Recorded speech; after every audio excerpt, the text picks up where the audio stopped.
What's going on, guys? Welcome back to Ramsey Ranks, your rapid destination for all things fantasy football. Today I'll be giving you the one tight end I am completely staying away from and why. Let's get right into it. It's going to be Rob Gronkowski of the Tampa Bay Buccaneers. So before we even dive into Gronk, we're going to look at the Bucs' offense last year, right? So Bruce Arians comes in, they run 12 personnel at the 6th highest rate in the league, and they have 2 tight ends on the field on over 25% of their plays. So if you look at those percentages and you see the fact that the Buccaneers were a top 5 scoring offense last year, you would think that O.J. Howard had a great fantasy season. Well, not exactly. So last year he was taken as a top 5 tight end in PPR. He finished as your tight end 29 behind his own teammate Cameron Brate, who finished at 24. Why is this? Well, Bruce Arians has a history of not really utilizing his tight ends, like I said. If you look at this tweet from Michael Florio, he hasn't had a tight end top 800 yards or 8 touchdowns in a season. The one tight end that he had finish in double-digit points was Heath Miller, and he did it once. So now let's take a look at Gronk, right? So if you look at his injury history, he's basically hurt every part of his body. We're talking ACL, MCL, forearm, back, knee, hammy. The guy is not some fresh prospect out of college.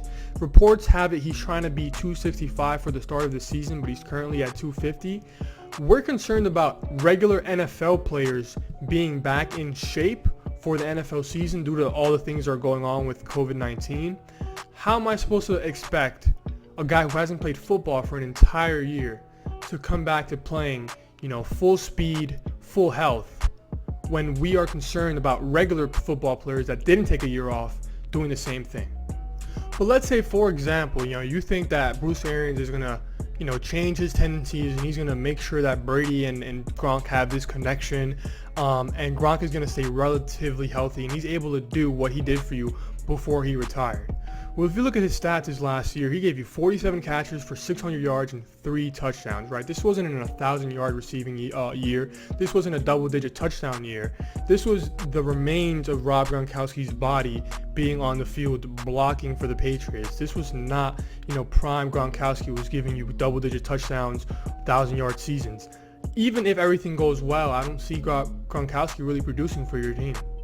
And that's not including the fact that the Buccaneers currently have 3 tight ends on their team due to the fact that they didn't trade away O.J. Howard. So if I'm looking at that situation, I'm telling myself, I'm drafting, I need a tight end somewhere in that range. Rob Gronkowski is one of the guys that I'm just not going to be targeting. But let me know what you guys think down in the comments below. Drop a like, drop a sub, and I'm going to be coming out with more videos just like this one. And I'll see you guys soon.